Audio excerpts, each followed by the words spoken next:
Contest again, and today guys, I'm doing an anime review, and this anime review is to Assassination Classroom Season 2, Episode 1 guys. So, before getting to it, I have watched Assassination Season 1, I'm just telling you guys, I have watched Assassination Classroom Season 1, I have watched it, because as you guys know, I did not review it, but I did watch Season 1. So, just telling you guys that. And of course, I have the manga of Assassination Classroom, of Volume 1 and 2. When I finish number 2, I'm planning to get Volume 3. And I'm still quite behind Volume 2, but I am planning to get Volume 3, so don't worry about that part as well. But still, yep. So, and if you have not watched Season 1 yet, go fucking right ahead and straight away go to Season 1 first before you ever even think about watching Season 2. Season 2 just carries on for what Season 1 left off, and not just that, it was basically how episode I could just tell you that how the episode started. It definitely shows that this episode is definitely for only people who have already watched Season 1, because the ending just doesn't even give any feedback. It hardly gives proper feedback of what happened last episode, which I think Assassination Classroom only had 22 episodes. So Season 1 only 22 episodes, I think, or 24. I can't remember. But yeah, I think 21, 22. Yeah, around there, I think, if I'm correct. Assassination Classroom had. So just telling you guys that the way I can tell how this episode is placed out is that it's basically, it doesn't feel like a episode for pretty much new season. It doesn't feel like that. It feels like an episode for. It just feels like an episode for just another another season. So basically, it just feels like an episode, the next episode for Assassination Classroom Season 1. That's what it just feels like. But we know it's Season 2 of Assassination Classroom, because as you guys know, when it comes to Season 2s of anime, or any kind of series, you still have this feeling that it's somewhat new. Isn't somewhat new, even though it's the same series and everything. You can still get that feeling that it's somewhat new. Like even though it's a new episode, you could say that you get that feeling that this is like a different, somewhat anime, somewhat, because when it comes to Season 2s, they usually try to like increase the animation budget, or increase some budget, or add some new things to the series so people can enjoy it more. But in this one, no, it just feels like an ordinary first season Assassination Classroom episode. I just can tell you that.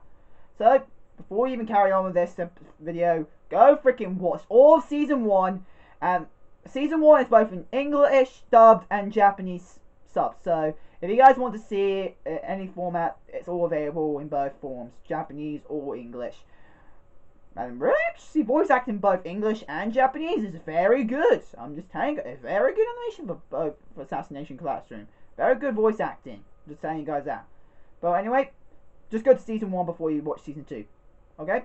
So, I'll just wait for a bit for all of you just to leave off before I start the proper review. Okay, I'm going to count down in 5, and if you guys don't leave at 5 in 5 seconds, you guys are going to get freaking spoiled for Season 2 straight away, and also what I might tell you about Season 1. So anyway, I'm going to count to 5. 5, 4, 3, 2, 1. Okay, I hope the beginners of Assassination Classroom has left. So, let's get into the review of Assassination Classroom Season 2, Episode 1. So, in this episode, it carries on from what the previous episode, or the last episode of Season 1 finished off. It talks, first part of the episode, there was still summification. Summification for, at the island, where they were able to get gone, thanks to winning the basic competition in I think it was Sports Day, if I'm correct? Sports Festival, I think it's around there, I think it's around there. That's why they got the trip to go. So, yeah. Now, they always get their trip, go to and it's carried on for this episode. Now, main point of the first half of the episode is that love is in the air. Love is in the air. Because they first start off with Koro Sensei wants to freaking do a test of freaking courage. A test of courage. Now we all know that everybody wants to assassinate him, but he has the ability. He just feels like he should basically give try to form couples between the classes. He just wants everybody in the class to form a couple. So he decides to do a test of courage, so we can do so far in England we don't do test of courage. Well, I think we do something similar like that, but we don't really have anything called a test of courage in this country. So just seeing in anime is pretty good. I'm actually pretty interested in doing it myself. I've got the mask for it now. Sick.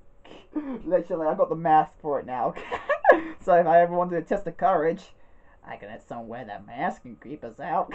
But yeah, test of courage, and he's trying to make them, you know, when it comes to moving that there.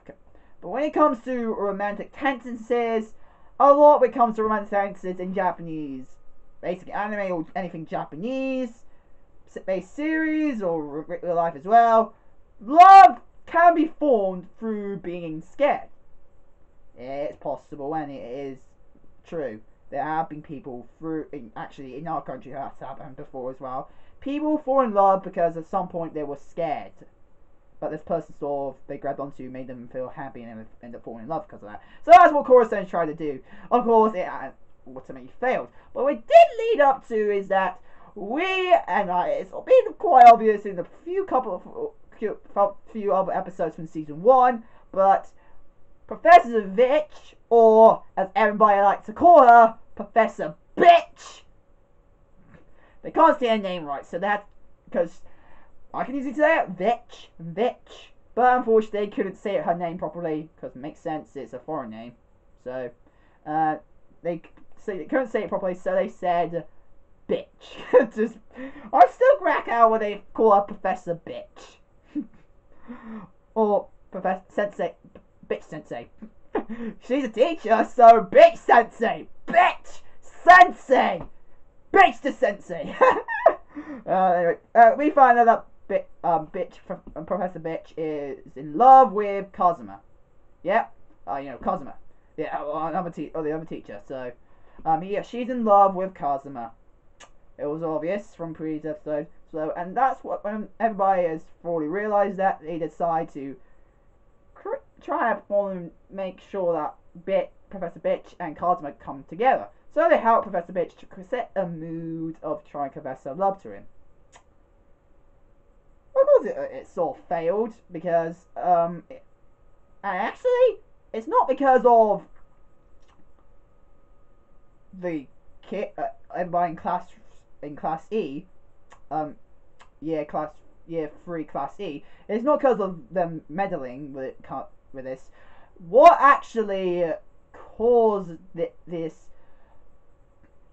supposed to be put together romance technique, what caused it to not work, is that Kazuma himself, talk about, of course, as they're assassins, it must make sense why they say it quite lightly, but about killing, he said it quite lightly. Now, we do get a little bit of a glimpse of Professor Bitch's past. There must be something drastic might have happened in her life to make her, even though she's an assassin, she still feels a bit quaver when it comes to killing. Possibly because of the type of killing she had to go through at some point, which made her sort of unhappy. Of course, she still likes Kazuma. She just felt worried when he brought that subject up. And of course, he said, "I like you, Kazuma." Now, we can tell you this, that we know Professor Bitch, Professor Bitch prefers and Kazuma are foreign. They're foreign. So when it comes to liking our country, it doesn't really have much effect on us as in human emotions. Like, I know in Japan, when you say like to someone, it actually does have emotional effects. I know that already. But it comes to like us European or American-based countries, when you say you like someone, it doesn't really matter that much. unless you were able to say it in a good tone of voice, in a way you can tell you're in love with them. But really, just saying you like someone is not much a big of a deal. Just saying you like them as a friend, and you again, like I said, possibly because you're in love with them, but you just like them as a friend. Now, when she said that, she just like, oh crap, messed up. Like she said, she wanted to say she loved him. Just shows you. But just shows you. And of course, everybody like, what the hell did you do? What the hell fucking you do? That's what that basically what everybody is thinking in their head, and saying pretty much at her. Oh boy, and that's how the first part of the episode left off. Now the second part of the episode is a cultural festival episode. Like, a cultural festival episode already. This is the reason why I felt like this is like this episode just in general, from the love competition episode and the part of the first episode and the summer festival part of the episode. This definitely does feel like something that you see more further down in the, like, maybe you might able to experience the second episode. It's possible, and it does feel alright on the second episode because it's the next part of the episode season, and you usually see those parts pretty much after the first episode getting introduction. You usually see those parts after that, but no, they didn't do it in this one. That's why I definitely feel like this episode was more of basically just continuation of season 1 completely. This is completely season 1 over again. This doesn't feel like season 2. This feels like freaking season 1 again. Just it's the next episode of it, and it just took a while to bring it out again. But still, a good part. Now, the summer festival was basically just again the normal summer festival. Just that everybody just ever since learning assassin techniques, specific games or stalls they went to, they end up pretty much winning at, because the assassin techniques just made them pretty good at. For example, the shooting range. You know those two students who are able to shoot, who are the snipers on the team? Obviously, they're going to be fucking good at it because they're snipers. Like, if you are a sniper, of course you can be fucking good at the freaking shooting stall. And guess what? In our country, you should not do that. You should not they should not do this to someone who, even if they're very, very good, and even if they keep on winning the prizes, you cannot ban them from if they want to participate again. After all, it does give you money. It does give you money, so you should not complain. But in this one, it did, because they got banned from the shooting range after keeping winning and winning and winning. Yeah, you guys catch my drift. Yeah, they got banned from a store because they're just too good. Just too good. And I'm actually a bit shocked. Why the fuck will someone ban someone because they're just too good at it? Why? And of course, shady people. Just because they're shady people. Shady people are the reason why these people will try to ban, because they don't want them to win at all. They want to keep things for themselves. That's all they wanted. Of course, they know they try to these couple out. They need to give some winnings away, even though sometimes it's more like impossible. But they're trying to make it look legit, so they don't get into trouble. Of course, and also where it's not Kazuma. Oh yeah, the teacher's not Kazuma. Kazuma is not the teacher. Oops, Kazuma is one of the students. Sorry. What was his name again? Yeah, I think it's Kazuma. Well, actually no, Kazuma. Kazuma. I think there's 2 Kazumas, isn't there? Can't remember. Anyway, yeah, basically, the student Kazuma, you just basically noticed that for the store where he was at, he found out that it was a sort of a scam, because he figured out the percentage of how you should be able to, basically percentage of what you should be able to win, and he calculated that you only have a 0.05% of chance of winning a prize. That fucking low. 0.05% of getting a chance to win a prize. Nuts. That just shows you how much the scam that store was. And Carlos noticed it. Like, he's got good eye sense. But of course, he's pretty good at killing himself anyway. So, now, and yeah, that's pretty much it. Yeah, there's nothing much to talk about. Just now, the animation quality. I like the animation. Like, come on, the Code's animation are pretty good. Especially the Code's film always had good animation, so cannot deny that. And yeah, I had a lot of laughs. I'm just saying, for a first episode of season 1, doesn't feel like a new episode. It just does not feel like a new season episode. Just feels like an episode from season 1. So, but I digress. So, yeah. Anyway, guys, that's my review for Assassination Classroom Season 2, Episode 1. Hope you guys like it. Become a fan today. If you guys want some fan mail, go to the description below. My address is there, and yeah. Hope you guys like it. Comment, like, subscribe, and I'll see you guys later. Bye, guys!